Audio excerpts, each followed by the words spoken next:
Yo, what's up mga kapongi? Ayan, panibagong araw, panibagong vlog. Ayun, so magandang umaga, magandang tanghali, magandang hapon, magandang gabi, saan mang lupalop ng mundo. Welcome back to our channel. Ayan, so magluluto tayo ngayon ng biko. Ayun, with latik. Ayan, try lang natin magluto ng kakanin mga kapongi. Ayan, so tagal-tagal din tayo hindi nagluluto ng kakanin. So, umpisa na natin. Ito na ang ating mga ingredients.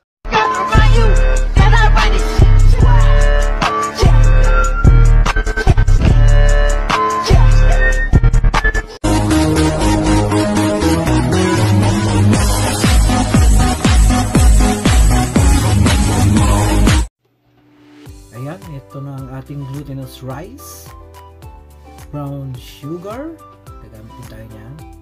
Gagamitin tayo ng salt. Ayan, gagamitin tayo ng kakanggata na nakalata. Ayan, wala kasing fresh, so nakalata na lang. Siyempre, water. Gagamitin tayo yan. Ayan, so lagyan na natin ang ating glutinous rice sa ating rice cooker, hugasan at lagyan na natin ng tubig at isasalang na. Alright, so umpisa na natin.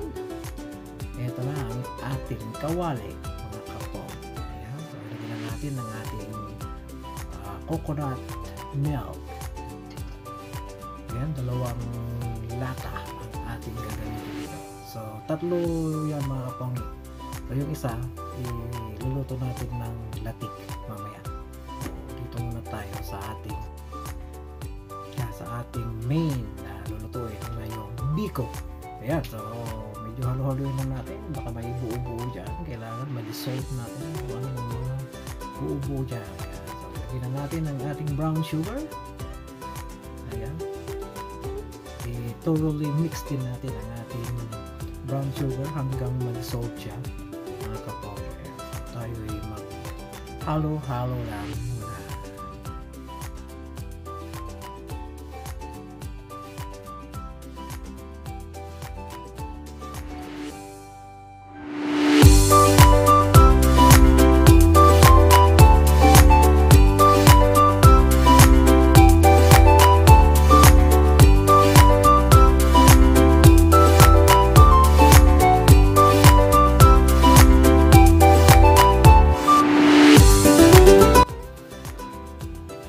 So, ilagay na natin ang ating asin.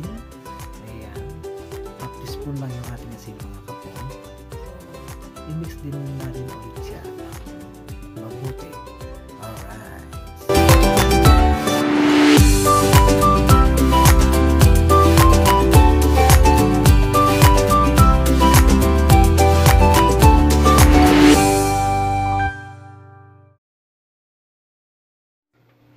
Ayan, pagkaluto ng ating glutinous rice, ilagay na rin natin sa ating pinakulong gata with sugar and salt.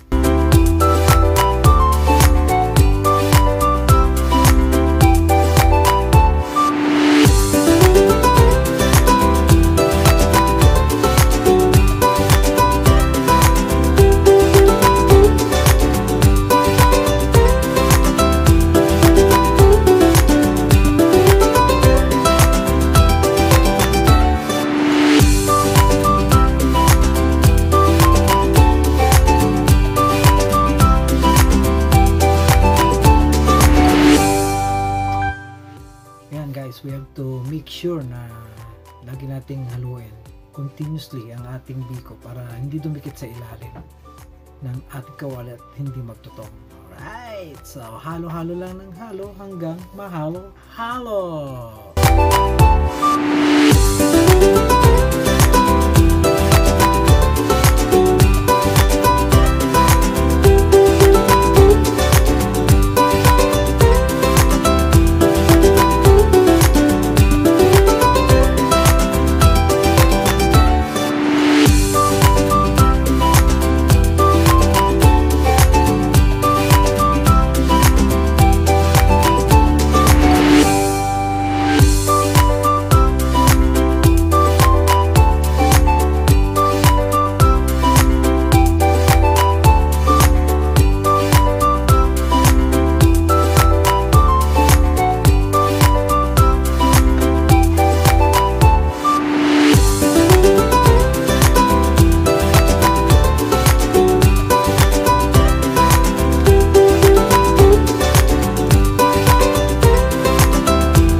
ayan, medyo okay siya. Siguraduhin lang natin na makuha natin yung tamang kapal o lapot ng ating biko. Alright, so eto na, okay na siya.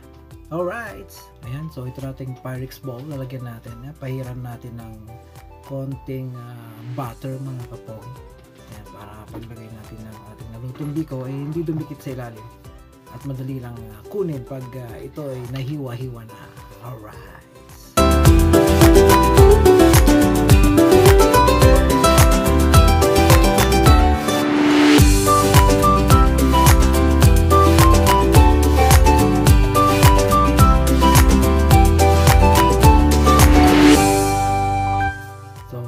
Tapos na siya at lagyan na natin ang ating nalutong biko. Ayan, so spread lang natin siya ng mabuti at ayusin natin, i-flat natin ng mabuti mga kapong, mga kaibigan, mga kapong. Ayun na, shoutout lahat dyan mga nanonood sa ating niluto recipe ngayong araw na ito. Ayan.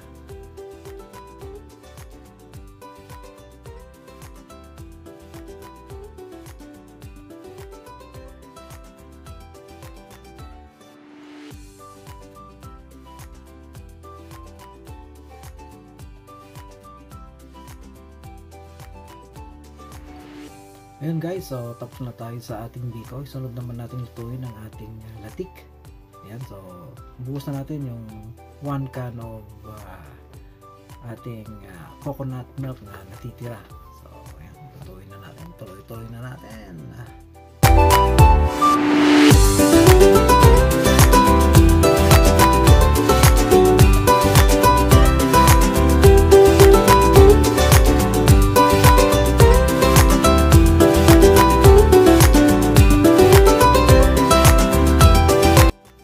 So yan guys, kumulo na siya. Linahan lang natin ang ating apoy at continuous lang tayo sa ating paghahalo sa ating pagluto ng biko para hindi rin siya masunog o dumikit sa ilalim. So habang niluluto natin to, halo rin tayo ng halo. Continuous lang mga kapongi.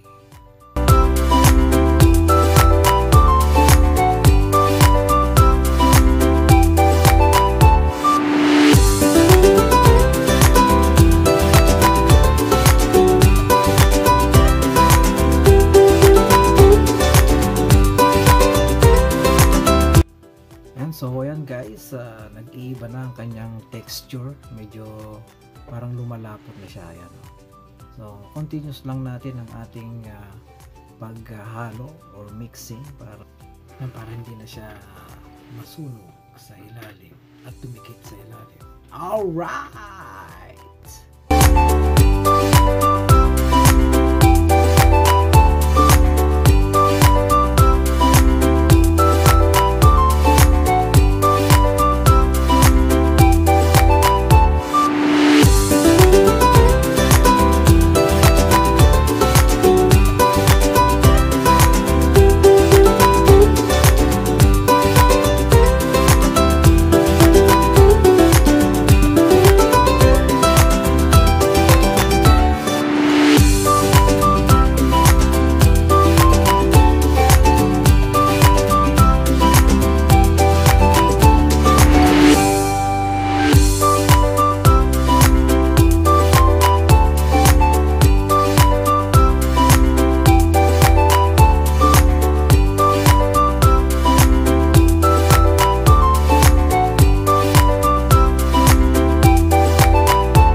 Guys, nakuha na natin yung tamang kulay at texture ng ating latik. So golden brown to brown a little bit. Ayan, so okay na to. Ayan, pwede na. Okay, alright.